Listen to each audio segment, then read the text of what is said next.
Les associations françaises en état d'asphyxie financière, c'est ce que révèle la dernière étude menée par 3 grands réseaux, le mouvement associatif, le réseau national des maisons des associations et le syndicat d'employeurs Exopé. On y apprend que toutes associations confondues, la moitié ont des problèmes de trésorerie et que chez les associations employeuses en particulier, 70% ont des fonds propres fragiles et un tiers peuvent tenir à peine 3 mois. Ça pose évidemment des questions sur l'emploi dans les associations, sur le maintien de leurs activités, sur leur tarification et globalement sur le financement de l'intérêt général en France. On en parle avec vous, Michaël Huet. Bonjour. Bonjour. Merci d'être avec nous sur le plateau de ESS On Air. Vous êtes le délégué général du mouvement associatif. Quel est d'abord, pour bien comprendre le champ de cette étude, est-ce qu'elle est locale, nationale, est-ce qu'elle est représentative du monde associatif français ? Elle est absolument représentative du monde associatif français. On a eu vraiment une grosse mobilisation sur cette étude, beaucoup plus que les études précédentes sur des thématiques similaires. C'est une étude que vous avez menée en début d'année, c'est-à-dire après la chute du gouvernement Barnier, au moment de l'arrivée du gouvernement Bayrou, avec déjà toutes ces contraintes budgétaires qui pesaient sur le monde associatif et l'ensemble de la France. C'est ça, c'est le point de départ d'ailleurs, ce moment de déstabilisation budgétaire de la France, le point de départ de notre réflexion, même si bien sûr on ne s'installe pas dans quelque chose de complètement conjoncturel, on est bien sur quelque chose de structurel. Donc on a voulu analyser les effets de façon globale et méta pour le secteur associatif, mais en même temps on a voulu utiliser cette période qui est assez significative pour mobiliser au maximum les associations. Et puis ça a plutôt bien fonctionné. Donc tout d'abord merci aux associations qui ont répondu à cette étude, 5500 réponses avec un redressement des résultats qui nous permettent effectivement d'avoir une visibilité très représentative de ce qu'est la vie associative en France. 5500 réponses, ça veut dire 5500 dirigeants d'associations. C'est ça, c'est pas un bénévole qui passe par là. Non, c'est vraiment les dirigeants. 5600 dirigeants associatifs et puis sur un questionnaire qui est assez complet, qui demandait un peu de travail, un peu de réflexion, un peu de se poser sur les comptes et sur ce qu'on a en ressources, en réserve, sur les subventions, sur une capacité aussi d'analyse des subventions et des relations partenariales que l'on a avec ces différents financeurs. Alors, qu'est-ce qui vous inquiète le plus dans cette étude, dans les résultats de cette étude? Et donc, qu'est-ce qui inquiète les associations, bien sûr? Là, on est dans un moment particulièrement compliqué. On est dans un moment où on ressent une fragilité énorme du secteur associatif ou des secteurs associatifs, contrairement à d'autres crises que le secteur associatif a pu vivre. Là, on voit bien que c'est complètement transsectoriel. Donc, c'est pas une crise qui touche uniquement les associations culturelles ou les associations de solidarité. C'est une crise qui touche le secteur dans sa globalité. Et c'est une crise qui est assez violente, qui ne donne pas beaucoup de perspectives pour les associations, de perspectives d'emploi, de perspectives de développement. Et donc, on a très, très peur à des conséquences sur le secteur de façon globale, sur sa vitalité, sur l'engagement des gens, sur le travail que les associations peuvent faire dans les territoires. On a assez peur que l'activité de la vie associative de façon globale chute dans les mois qui viennent. C'est une vraie crainte. Vous ne croyez pas que le bénévole est résilient, que de toute façon les associations vont tenir parce que ça fait 50 ans que ça se passe comme ça? J'espère que si, et les associations tiennent la société française, et les associations font que la démocratie fonctionne en France, donc j'espère que vous avez raison, et j'espère que les associations vont tenir. Par contre, on voit bien que c'est un secteur qui s'est professionnalisé depuis pas mal d'années, c'est un secteur où on a des emplois qui sont en jeu, où on a des subventions qui sont en jeu, et puis je crois qu'on est arrivé au bout d'un modèle, où les associations sont dépendantes des choix politiques des financeurs, des choix politiques des élus, et où il va falloir que la vie associative s'organise pour trouver ses financements par elle-même. On est au bout d'un modèle. Les associations vont devoir se débrouiller toutes seules. C'est ça que vous dites? On n'est pas au bout du modèle associatif, bien au contraire. Je pense que c'est quand même le modèle associatif est un modèle central qui nous permet d'agir, de faire vivre la démocratie dans les territoires, et d'expérimenter dans les territoires, de mettre en place des innovations, de repérer. C'est quand même un outil assez génial, la question de la vie associative. Heureusement que je vous dis ça en même temps, mais c'est quand même un outil assez génial. 2 personnes qui se mettent d'accord sur un projet et qui décident de porter le projet. Au moins. moins, au minimum. C'est ce que dit la loi. Exactement, qui décide de mettre en place ce projet dans un territoire pour combler un déficit, pour régler un problème, pour tout simplement passer du bon temps ensemble, pour s'organiser collectivement. Enfin, c'est quand même un outil particulièrement adapté à la société dans laquelle on vit aujourd'hui. Donc, ce n'est pas du tout la fin du modèle associatif, mais on pense du modèle de financement des associations. Effectivement, en tout cas, c'est la fin. Ça doit être la fin d'un modèle où la vie associative est dépendante des choix politiques des élus. Ça ne peut pas durer. L'écosystème économique de la vie associative ne peut pas être dépendante d'un. Regardez ce qui s'est passé en Pays de la Loire, par exemple. Des élus décident au conseil régional que la vie associative dans son territoire, ce n'est pas la priorité. On décide de tout couper et donc on met en difficulté des centaines, des milliers d'associations sur le territoire et des dizaines de milliers d'emplois. C'est un secteur tellement structuré aujourd'hui que cela n'est plus possible de fonctionner comme ça. Si on regarde à l'échelle nationale, quels sont les quelques chiffres qui vous ont surpris, qui vous impressionnent, qui vous alarment? Vous en avez cité oui, quelques-uns tout à l'heure, oui. Effectivement, mais la question de la trésorerie est quelque chose qui fait vraiment peur. Et moi, en tant que dirigeant associatif, je le vis au sein du mouvement associatif.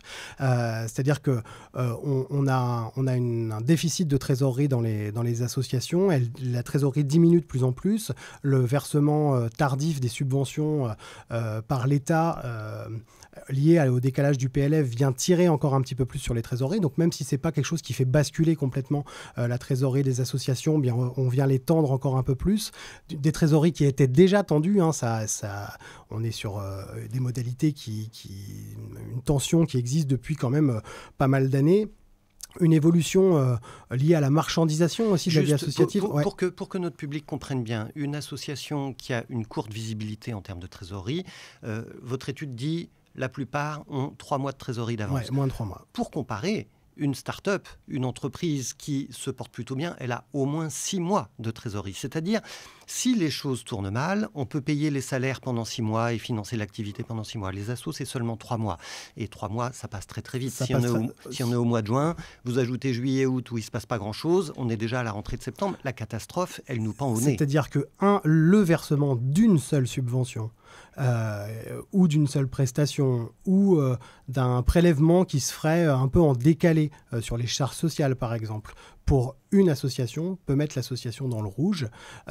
On sait aussi que les associations ont un déficit de discussion, de négociation avec le système bancaire, même si aujourd'hui certains systèmes bancaires sont très vigilants à la vie associative, mais quand même, on sait qu'on a un déficit de discussion, qu'on est mal compris aussi par le secteur bancaire en termes d'activité, en termes de rentabilité. Donc, c'est-à-dire qu'il va falloir aller négocier une DAI, il va falloir négocier un découvert, on va obligatoirement avoir des frais, et puis là, la spirale vient continuer et ça devient très compliqué pour la vie associative. Ça vient d'où, ce problème que l'on constate aujourd'hui dans les résultats de cette étude? En fait, ce n'est pas nouveau que les associations vivent difficilement. Ça vient de très très loin, ça vient... Pourquoi on s'y inquiète aujourd'hui? C'est peut-être ça la vraie question et le vrai sujet. Je pense qu'on s'y inquiète aujourd'hui parce que ça devient absolument central et ça devient vital pour la vie associative. Donc on s'y inquiète parce qu'on est à un point de rupture. Mais effectivement, c'est un processus qui a été très très long, un processus où on a fait passer de la subvention en marché public, où aujourd'hui, pour certaines structures associatives qui, un exemple très opérationnel et très concret, géraient un accueil de loisirs dans une commune.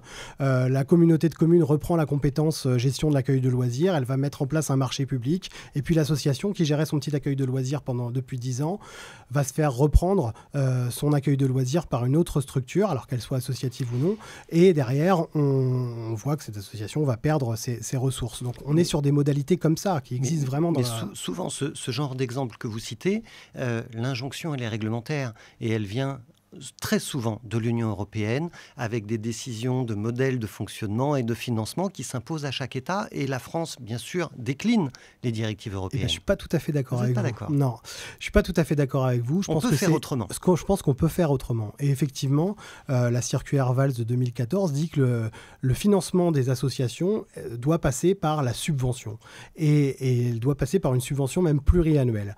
C'est l'état de fait, normalement. Elle dit qu'elle doit ou qu'elle peut? Elle peut peut, bien sûr. Mais en tout cas, on pourrait l'utiliser beaucoup plus. Et on pourrait essayer de la rehausser, tant qu'à faire, cette circulaire. Mais l'idée, c'est de se dire qu'aujourd'hui, on n'est pas dans l'obligation de passer par ces appels d'offres, passer par cette mise en concurrence, qu'on peut faire avec les acteurs locaux. Et c'est peut-être même mieux de faire avec les acteurs locaux. Ça apporte quand même quelque chose de beaucoup plus intéressant au niveau du territoire. Il faut que les collectivités locales arrivent à se dire que la vie associative, c'est une dynamique territoriale et que utiliser des acteurs de leur territoire pour porter des dynamiques qui répondent à des problématiques de territoire, c'est la chose centrale pour un acteur politique aujourd'hui. Et d'ailleurs, vous avez un plaidoyer très fort en ce moment au mouvement associatif, en ce moment en particulier, même si c'est depuis toujours. Vous dites que c'est non seulement la vie associative qui est en jeu, c'est la démocratie. Tout à fait. On pense que la vie associative, c'est un point central de la question démocratique en France. En fait, c'est l'outil démocratique. Moi, je suis impliqué dans les assos depuis que j'ai l'âge de 6 ans. En fait, j'ai découvert la démocratie à travers la vie associative. Et c'est exactement ça qu'on a envie de faire vivre aujourd'hui aux jeunesses françaises, de faire vivre aujourd'hui aux bénévoles qui s'impliquent. On a une modalité très simple de participation démocratique des individus aujourd'hui à travers la question de la vie associative. Et c'est ça qu'on arrive à mettre en valeur. Pour nous, c'est un des seuls outils, la question des associations, qui permettent réellement de vivre la démocratie au concret, à l'opérationnel, de vivre des instances démocratiques, de discussion. J'étais en CA hier soir jusqu'à 23h30, un conseil d'administration d'une association où on a eu des discussions sur le financement, sur l'avenir de l'association, sur la question tout simplement peut-être de l'organisation du prochain événement, enfin des choses très opérationnelles et très concrètes, sur de la santé, sur du sport, etc. Et donc, ce sont vraiment ça permet aux gens de s'impliquer dans la vie locale. Et on n'a pas un pléthore d'outils qui permettent ça. Et la vie associative est vraiment l'outil central de cette participation locale. Alors l'an dernier déjà, le CESE, Conseil économique, social et environnemental, alertait sur les manques de financement aux associations, en parlant d'ailleurs d'urgence démocratique. Qu'est-ce que vous redoutez de façon opérationnelle, faute de financement aujourd'hui ? Par quoi ça risque de se traduire, ce manque de financement, ce manque de trésorerie ? Déjà, les associations qui sont en difficulté de trésorerie, on voit, on l'a vu dans l'étude, on a demandé ce que ça engendrait, ces difficultés de trésorerie. Et le plus gros risque, c'est une diminution, voire un arrêt des activités. En fait, ce n'est pas... C'est pas une conséquence pour l'association en tant que telle. Bien sûr que ça a une conséquence importante pour l'association, mais ça a surtout une conséquence pour les publics touchés par la vie associative, par les bénéficiaires, comme on dit, par les gens qui sont bénéficiaires des repas qui sont distribués, par les gens qui sont bénéficiaires des activités sportives, des activités culturelles. Enfin, c'est ça la conséquence directe. C'est-à-dire qu'on va baisser l'activité, on va peut-être fermer des créneaux d'activité, on va peut-être tout simplement ne pas organiser cette sortie, augmenter les tarifs éventuellement, organisation d'une colo. Si le coût de la colo est beaucoup plus important que ce qu'on facture aux familles, on va augmenter le coût de la colo et donc on va faire un tri aussi dans le public qui va accéder à la colo. On peut se dire, bah oui, il n'y a plus de financement, on augmente les tarifs. C'est facile en fait, c'est même une décision de bonne gestion, non ? C'est une décision de bonne gestion. Par contre, ça remet complètement en cause l'objet social même de la vie associative et la question de l'intérêt général de l'association. Si cette association propose une colo et une colo un peu différente que des prestataires privés à but lucratif, c'est bien qu'elle a un objet social et cet objet social est très lié à la question de l'intérêt général et cette question d'intérêt général fait qu'elle va proposer des tarifs différents, qu'elle va proposer à des publics différents d'accéder à cette colo pour aussi participer à la mixité sociale. C'est quelque chose qui se vit aussi dans les associations et donc effectivement elle va être limitée, cette association, pour pouvoir mettre en place ces innovations. Il y a une conséquence également très importante sur l'emploi. Oui, j'allais y venir parce qu'au fond c'est aussi ça qu'il y a derrière. C'est aussi ça qu'il y a derrière, c'est des postes. En ce moment, on le sait, ça y est, le chômage remonte. Tout à fait. Et c'est pas fini. Exactement. Je vous rappelle que l'ESS représente 14% de l'emploi privé en France, la vie associative 9-10%. 9%. J'ai même lu quelque part que le monde associatif est le premier employeur privé de France. Tout à fait. Effectivement. Moi aussi, je l'ai lu quelque part.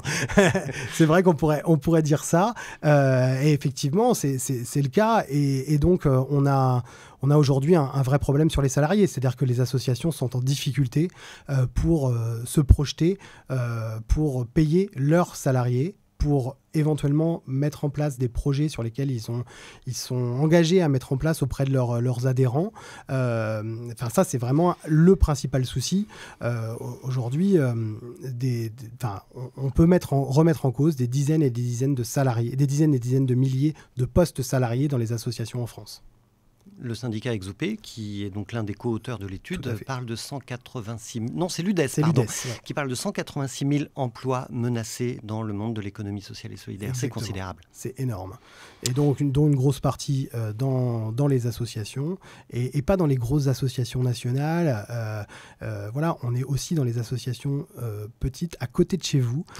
Très locales, avec l'éducateur sportif, avec l'animateur qui vous fait votre atelier poterie. Enfin, on est aussi sur ces postes-là, quoi. Et il y a bien sûr les grandes villes, mais il y a aussi les zones périurbaines qui sont souvent reléguées. Et puis, il y a la campagne, et où souvent, il n'y a pas grand-chose d'autre que l'association du territoire qui permet d'animer un petit peu la vie locale. Exactement. Les communautés des fêtes, les comités des fêtes, les amicales laïques, les structures d'éducation populaire qui sont dans les territoires très ruraux, qui sont les premiers acteurs d'animation de la vie locale. Et celles-ci vont être particulièrement touchées. On voit qu'ils sont aussi touchés par la question du bénévolat et la difficulté, effectivement, de trouver des bénévoles. Donc, s'ils sont touchés et par la difficulté de renouveler des bénévoles et par la difficulté de pérenniser leurs emplois, on a très très peur pour ces assos-là. Sachant que France Bénévolat publie justement une étude qui montre qu'il y a encore une baisse de l'engagement bénévole, notamment au niveau des seniors. Et surtout en milieu rural. Bon, alors vous faites des propositions au terme de votre étude. Vous avez des propositions à très court terme sur la question du financement d'urgence, des propositions à plus moyen terme et long terme, et puis il y a des propositions fiscales. Parlez-nous d'abord de vos recommandations, de vos propositions à l'attention des pouvoirs publics, évidemment, en termes de financement très court terme. Sur le très court terme, le premier point sur lequel je voudrais insister, c'est la question de l'accompagnement des associations. On va avoir de plus en plus d'associations qui vont être en difficulté. À la fin de notre questionnaire, on avait mis une petite case « Souhaitez-vous être contacté pour être accompagné ?» Habituellement, franchement, cette petite case, elle ne sert pas à grand-chose. On dit non. Exactement. Et là, tout le monde a dit oui. Là, pratiquement la moitié des associations qui ont répondu ont dit « on a besoin d'être accompagné ». On a besoin d'organiser l'accompagnement, on a besoin de financer l'accompagnement. Aujourd'hui, on a des dispositifs qui existent, qui fonctionnent, qui ne sont pas assez soutenus par l'État. On a un dispositif qui est très intéressant qui s'appelle le dispositif local d'accompagnement, le fameux DLA, qui est un dispositif d'accompagnement non pas d'urgence mais structurel des associations employeuses. Quand on change de modèle économique, exactement, quand on a besoin qui fonctionne très bien, qui est soutenu par l'État. Et celui-ci fonctionne plutôt pas mal. Avec des crédits en baisse, en revanche. Avec des crédits qui sont... Non, ils sont maintenus. Ils sont maintenus. Je me trompe. D'accord. Voilà. Effectivement, donc espérons qu'ils vont être maintenus jusqu'au bout, mais ils sont maintenus, effectivement. Un dispositif... Un autre qui s'appelle Guide Asso, qui est en train de s'essaimer dans tous les territoires et qui est vraiment un accompagnement de proximité, un réseau de professionnels formés à l'accompagnement des associations dans les territoires au plus près de chez vous. Ce dispositif... Il progresse. Après, on voit bien qu'on a des difficultés pour financer ce dispositif de façon structurelle, de façon pérenne. Mais en tout cas, il existe et vous pouvez aller, vous, en tant que bénévole associatif, rencontrer ces associations qui font elles-mêmes cet accompagnement. Et puis après, on a des dispositifs, ça c'est des dispositifs généralistes qui accompagnent la vie associative. Et puis on a un autre dispositif sur lequel je voulais juste appuyer un petit peu, qui s'appelle Prévasso, qui est exactement fait pour... Comme prévention, tout à fait. Qui est exactement fait, qui n'existe qu'en Occitanie. Et on tente de réfléchir à un essaimage de ce dispositif partout en France parce que c'est intéressant et parce que ça correspond réellement à besoin. Et c'est un dispositif qui permet aux associations qui ont moins de 6 mois de trésorerie, qui sont en difficulté, aux associations employeuses, d'avoir un accueil inconditionnel et de pouvoir avoir des réponses. Peut-être que leur problématique est liée au financement, mais peut-être qu'elle est liée à la gouvernance. Et donc, on met en place cet accompagnement de façon très urgente. Et puis, on a plein d'autres dispositifs. Alors, d'accord pour l'accompagnement. Qu'est-ce qu'il en est de l'argent ? Vous dites un tiers des associations employeuses ont à peine 3 mois de trésorerie devant Ouais. elles.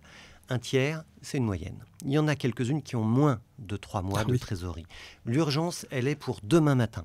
Qu'est-ce qu'elles doivent faire? Qu'est-ce qu'elles peuvent faire aujourd'hui? Il faut aller chercher son banquier, il faut aller chercher son maire.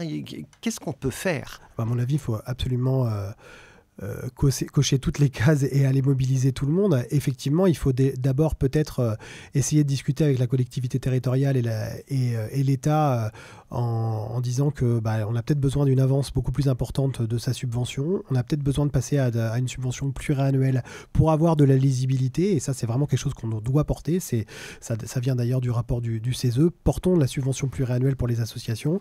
On a besoin de discuter avec les banquiers, effectivement, de ce qu'ils peuvent faire, des autorisations de découvert pour les associations, parce que les associations vont être à découvert, il faut se le dire.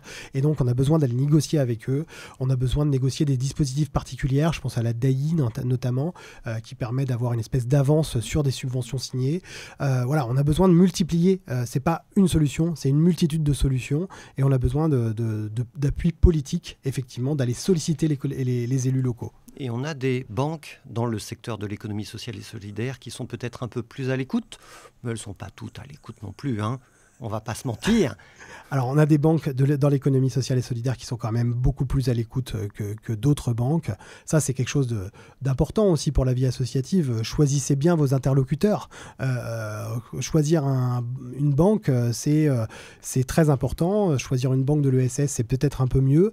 En tout cas, choisissez la banque que vous connaissez le mieux et qui est proche de chez vous. Mais effectivement, ils ont des outils qui permettent normalement d'aller un petit peu plus rapidement. Ils comprennent nos sujets, en tout cas, ils comprennent nos problèmes. Bon, parmi les solutions de moyen terme maintenant, vous avez rapidement parlé des subventions pluriannuelles. Ça, c'est effectivement... Donc déjà, la circulaire Valls en parlait. Elle n'est pas franchement beaucoup appliquée, Non, pas cette disposition-là. Comment est-ce que vous comptez pousser pour que les subventions deviennent davantage pluriannuelles?